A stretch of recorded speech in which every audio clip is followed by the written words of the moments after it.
Aê, mundão, banda de noob! Primeiramente, feliz 2019! Aliás, primeiramente, fora Temer! Segundamente, eu não renovei meu contrato pra 2019 não, porque... Rapaz, esse japonês é mão de vaca demais, eu pedi pra ele 2 kg de peixe fresco, o desgraçado me ofereceu uma lata de atum.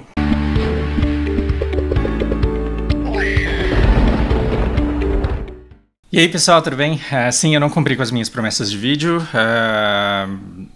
coisas que eu prometi pra vocês e pra mim, mesmo que eu faria antes do final do ano eu não fiz, mas assim, vocês já estão acostumados, eu também, então paciência, segue a vida.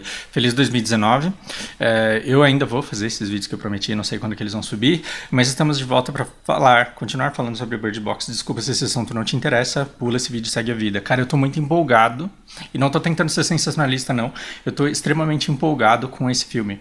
Então eu quero fazer isso em homenagem e agradecimento ao Juninho, GDC e a Indiazinha que me convenceram a assistir. Cara, que filme do caralho, obrigado mesmo pela recomendação, e eu tô apaixonado por isso tudo. Bom, o que eu tenho a dizer? Desculpa, eu tava correndo.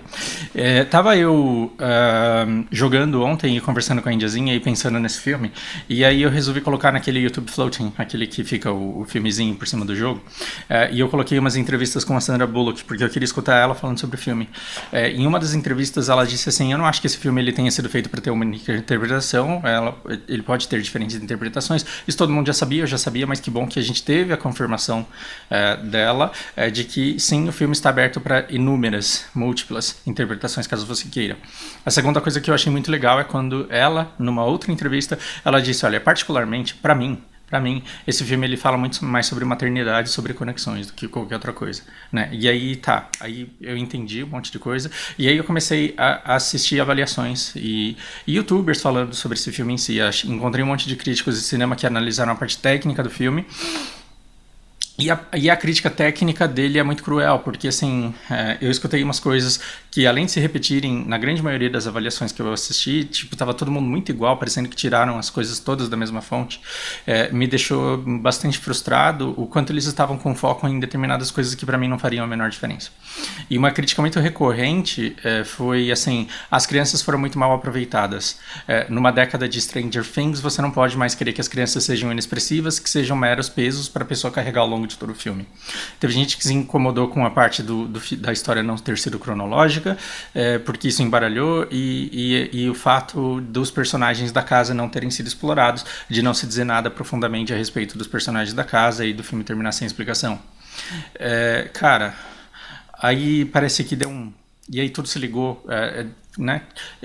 Além de todas as besteiras que eu falei ontem, e que eu acho que são besteiras que procedem, porque ainda ratifico tudo aquilo lá, outras peças se encaixaram na minha cabeça, e eu quero que fique claro que isso daqui pode ser uma viagem minha, é a minha interpretação. Então vamos lá, esse filme não é para você saber se vale a pena ou não assistir, esse filme é caso você já tenha assistido e queira... informação sobre o filme, queira refletir, queira coisas que vão te ajudar a refletir sobre o filme. E eu não tenho como estar errado na forma como eu interpreto as coisas, afinal de contas os próprios produtores quiseram isso, quiseram que as pessoas interpretassem coisas diferentes a partir da mesma raiz. Desculpa ter dado essa volta, agora a gente chega lá. Por que as crianças elas são tão inexpressivas? As crianças elas são meio que mortas, elas não têm comportamento de crianças, elas falam muito pouco e elas são obedientes demais para a idade delas. Crianças daquela idade, mesmo que elas estejam assustadas, elas não são obedientes daquela forma, elas não se comportam como robozinhos daquela forma. Então, assim, a crítica do pessoal que olhou, que fez a análise técnica das atuações, pode ter falado que essas crianças são péssimas, né, como atores, e poderia ter sido feito coisa muito melhor. Mas aí eu parei pra pensar, e se? Cara, olha que foda, prestem atenção. Que bosta, né? Que pessoa metida. Mas pensem aí, e se essas crianças sequer existissem? E se essas crianças fossem arquétipos? Porque a primeira coisa que me veio à cabeça talvez essas crianças sejam arquétipos, sejam na cabeça dela a projeção que ela tem de como deve ser um menino e de como deve ser uma menina, e de como seria o comportamento dela com essas crianças. E aí eu falei, caralho, faz todo sentido que eles sejam arquétipos. Até porque ela deu à luz a um menino, e a outra lá, a mulher que morreu, ela deu à luz a uma menina. Só que nenhum dos dois a chama de mãe. Os dois a chamam de Mallory. E por que raios por que motivo que o filho dela chamaria ela de Mallory e não de mãe? Percebe? Então, assim, são crianças que talvez não existam porque elas são meros arquétipos e elas se comportam bem demais para uma criança que se fosse de verdade teria um outro tipo de comportamento. E eu falei, caralho, talvez essas crianças realmente não existam. E aí eu lembrei dessa casa e por que esses personagens não foram tão bem explorados. E aí eu falei, caralho, talvez todos os personagens dessa casa sejam também arquétipos e eles representem alguma coisa no subconsciente dessa mina que está desesperado no processo de aceitação das crianças. E aí eu vim aqui nessa casa e comecei a explorar os personagens e eu falei, cara, tudo faz muito sentido. Eu assisti o filme de novo, né, com isso na cabeça, eu comecei a prestar atenção em algumas falas, e aí eu descobri que todos esses aqui são possíveis arquétipos que essa pessoa, que a Mallory, ela pode ter tido que lidar dentro do subconsciente dela. Então vamos lá. O que envolve a maternidade? A maternidade é um sinal de que a sua velhice está chegando. A maternidade significa que você está deixando de ser aquela menininha gostosinha que tem um monte de cara pegando no seu pé.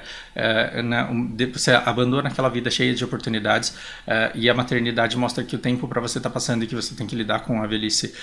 Isso entre outras coisas, tá, gente?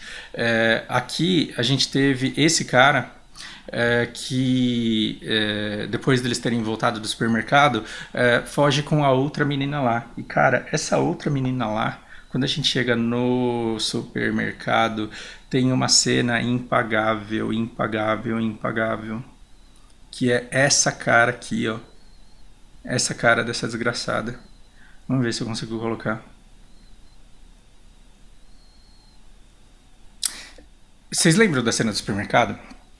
O cara, ele fala assim, escuta, a gente tá aqui no supermercado, e por que raios é que a gente pode ser tão estúpido de querer voltar para aquela casa? E ele fala um negócio, deixa eu ver se eu acho na minha colinha aqui, deixa eu colocar aqui para vocês verem. Ele fala um negócio espetacular, o careca. Ele fala assim, olha, there's no statistical, logical or legal argument for trying to get back there. Não existe nenhum argumento, seja estatístico, lógico ou legal, para tentar voltar para aquela casa de onde eles saíram. Por quê? Porque eles estavam no supermercado, e estar dentro de um supermercado num apocalipse zumbi é a melhor coisa que você pode fazer, porque você tem recursos. Ele falou, a gente pode comer e beber e ficar aqui tranquilão, a gente pode ficar aqui de boa. E quando ele joga essa ideia, olha a cara dessa desgraçada. Você pensa que ela quer voltar para casa para salvar alguém? Ela quer que o mundo se exploda. Ela quer ficar nesse supermercado. Ela não quer voltar para casa. Tanto que talvez eles tenham pego o carro justamente para voltar para cá, depois naquela fugida. Eu tô pensando assim, em quem tá assistindo isso daqui sem ter visto o filme, você arruinou o seu filme, você fez a pior cagada que você poderia ter feito. Era pra você ter vindo aqui depois de assistir, eu avisei. Então, o que a gente fez? Nesse momento em que eles estão no supermercado, quem que eles têm aqui no supermercado? Eles têm o arquétipo do marido, o arquétipo do pai e o arquétipo da vida de solteira.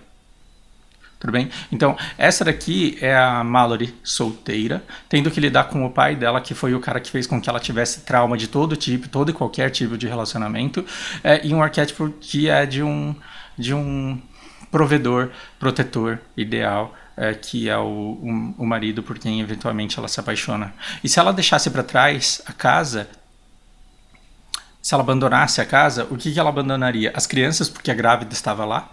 Então talvez a outra grávida nada mais seja do que o próprio estereótipo dela mesma. E você percebe que ela estava com aquela barriga marromeno lá, mas ela tinha que lidar com o arquétipo da gravidez, que é o quê? Uma mulher gorda, desculpa, feministas, se vocês acham que eu estou fazendo bullying com a mulher lá, não é a ideia. Mas a gente tem uma mulher gorda, teoricamente não atraente, e que está, entre aspas, com essa juventude, essa liberdade e esse mar de possibilidades da mulher solteira, ela não tem mais. Ela já se tornou aquela grávida que terá uma vida completamente diferente, marcada pela maternidade e pelos filhos. Você percebe como aqui ela está tendo que escolher entre uma possível vida de uma mulher solteira que pode fazer o que ela quiser com a vida dela, inclusive fugir com um loirinho e se aventurar pelo mundo e ficar num supermercado onde ela tem infinitos recursos, porque quando você decide não ter filhos, te sobra mais dinheiro, te sobra mais opções, te sobram mais possibilidades a serem exploradas. E se você escolher voltar para casa, o que você precisa? Você tem que lidar com o arquétipo, né, da mãe e da velha, porque as duas ficaram na casa. Entende? Eu fiquei pensando no que aquele gordo nerd seria E aquele gordo nerd, o escritor, que fazia novels, né, a respeito dos apocalipses possíveis, eles são todas as nossas preocupações com o futuro do planeta. Desculpa, vai começar a chover, vai gerar ruído, mas eu já vou terminar essa conversa. Quando uma mulher engravida, ela tem que lidar com todas as previsões de guerra, de fome, de um futuro catastrófico, com a ausência de previdência privada, com o futuro do Brasil, que é uma merda. Tudo isso, e assim, o tempo inteiro, quando você engravida, você tem pessoas para te dizer o quanto vai ser difícil, o quanto esse caminho vai ser complicado, o quanto esse mundo está caminhando para a inanição, para a superpopulação, para o esgotamento de recursos. E aí, assim, faz muito sentido que todos esses personagens morram. E faz sentido, por exemplo, que essa menina não morra, que ela vai embora. Então, a cena em que essa menina foge com o namorado lá e vaza, ela é muito marcante quando a Mallory olha para ela e fala, tá, aqui foi o arquétipo da minha vida solteira indo embora, e ela se desvencilhando de tudo isso. Faz sentido isso para vocês? Eu sei que é uma viagem enorme, mas que cabe dentro das interpretações possíveis desse filme. Uma outra cena que me marcou bastante foi logo no começo no tempo em que eles estavam na casa. Eu não sei se eu vou achar isso daqui agora. Em que... não vou achar, e eu também não quero ficar mostrando, porque eu vou até fechar isso daqui, gente. Não tem que ficar mostrando pedaços do filme pra vocês. Mas tem um momento na casa em que o cara, o japonês, ele fica amarrado lá e ele desce, e ela conversa com o cara, escuta, por que você se importa? Por que você tá condenando os caras de estarem fazendo uma coisa numa casa que é deles? Porque o carequinha lá, ele era vigia, ele era administrador, como se fosse um caseiro ali. E aí ele fala, escuta, a casa é dos caras, por que você se importa com o que eles fazem com a casa deles? E o careca, ele olha e fala assim, me incomoda porque eu tenho que olhar para isso todo dia. Né? Porque eles queriam fazer uma mudança arquitetônica dentro da casa lá, que desagradava o careca, e o cara estava lutando para que essa reforma não acontecesse. E aí a mulher fala, por que você se importa? A casa não é nem tua. E o cara fala, mas eu tenho que olhar para isso todo dia. E novamente o arquétipo do pai, ele volta, porque eu acho que o japonês, ele é muito a carreira e a vida que você poderia ter se caso você fosse bissexual e estivesse escolhendo o caminho lésbica, onde você não teria filhos, mas teria uma união que te daria sucesso profissional, possivelmente para você morar numa casa grande, possivelmente para você ter um caseiro. E nessa casa, quando você escolhe esse caminho, você tem que lidar com o julgamento do seu pai, que te recrimina nesse caminho e que fala, por que merda você está seguindo por esse caminho? E aí ela responde, a vida é minha, eu faço o que eu quero, por que você se importa com o que eu faço com a minha vida?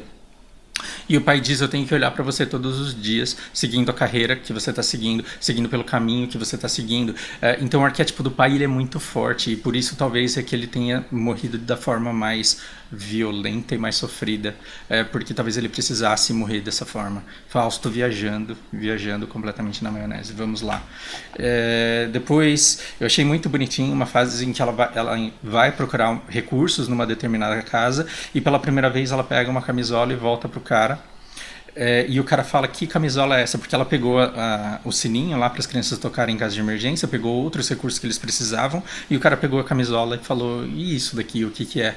E ela responde, this is purely survival. Isso é uma mera questão de sobrevivência. E aí eu deixo isso para quem quiser interpretar. É um desafio que eu lanço aqui, que eu quero que vocês deixem nos comentários o porquê para uma mulher que sofre de depressão uma camisola seria uma questão de purely survival. O que essa camisola representa. Né? Outra cena que me marcou bastante foi no momento em que eles estavam lá falando com o rádio, com o Rick, se não me engano. O Rick estava chamando eles pelo rádio, e o Tom, ele começa a conversar com o cara, e ele começa a fazer perguntas, em quantos vocês estão? E vocês têm crianças com você? E deem uma olhada em como a Sandra Bullock ela fica naquele momento, como a Mallory fica naquele momento, porque ela parece entrar em desespero, no sentido de não conta pra eles quanto nós somos, e não conta pra eles se temos criança ou não, e talvez seja ela falando da projeção dela em relação ao mundo. A mulher grávida, ela não quer ser vista como mãe, a mulher grávida que não quer ser vista ainda como esposa, a mulher grávida que tem um problema com a sua autoimagem, porque é tudo muito novo e ela ainda não está preparada para se mostrar para o mundo dessa forma, tanto é que no começo do filme ela tá presa dentro de uma casa e fala-se, né, pra ela, você nunca sai daqui, você tá sempre aqui dentro e você precisa se mostrar. É do caralho esse filme, do caralho esse filme. E uma outra cena muito forte também é quando, depois daquela discussão que eu disse ontem pra vocês que foi a melhor conversa do filme, a menina, o cara chega pra ela e a acusa e fala, você tem que ser mãe, eles merecem uma mãe. E aí ela diz, every single decision I've made for them. Significa cada uma, todas as decisões que eu tomei por eles. E é engraçado que, assim, a gente julga muito uma mulher no momento de aborto, numa decisão de aborto, como se a mulher fosse uma vagabunda preguiçosa que não quisesse ser mãe e não quisesse ter a vida arruinada pela presença das crianças. E a Sandra tá lá para te mostrar que, na verdade, às vezes uma mulher decide abortar, não porque ela quer o melhor para si, mas porque ela quer o melhor para as crianças, porque ela acha que as crianças não merecem ter uma mãe tão ruim quanto ela. Deprimidos fazem isso. Deprimidos empurram pessoas da vida delas, não porque elas querem a liberdade, mas porque elas não se desejam na vida da outra pessoa. Essa foi uma cena muito forte do filme. E agora tá chovendo, cara. Eu vou encerrar por aqui. Pensem a respeito disso e comentem aqui embaixo o quanto eu estou delirando na minha interpretação, mas ao invés de dizer que a minha interpretação está errada, me deem alternativas, porque eu quero saber de vocês. Cara, eu tô curioso pra caralho pra escutar o que vocês podem ter visto nesse filme, porque ele é realmente muito rico, e quem tá falando que é uma bosta é porque não prestou atenção. Gente, desculpa, eu voltei aqui porque eu percebi que eu esqueci de dar nome a todos os bois. Tá, então se a minha teoria faz algum sentido, a gente começa aqui tentando lembrar de todos os personagens, não sei se eu vou conseguir, mas esse daqui é o arquétipo do caos. A gente vai ter um filho, a gente não sabe o que vai ser do mundo, o que vai ser da economia, o que vai ser do país, da paz mundial. Então todas as profecias cataclísmicas, quando a gente decide colocar um fim do mundo, precisam ser levadas em consideração e precisam ser exorcizados. Aqui a velhice, o que uma gravidez significa, uma transição de vida que faz com que você perceba que você já não é mais tão jovial assim. Esse casal, inevitavelmente ela teria que ser essa mulher de um casal de meia idade que está em segurança, mas que teria que estar pronto para sacrificar a própria vida a qualquer momento, ao perceber que a filha, criança, pré-adolescente, adolescente ou jovem adulta, tá lá fora, e o quanto ela estaria pronta para sacrificar imediatamente o primeiro sinal de perigo e a menor chance de socorrer a filha. Esse daqui talvez o da carreira, né? O da carreira, da estabilidade financeira, econômica, e talvez um segundo caminho aí que ela teria caso o caminho lésbico fosse para ela uma opção.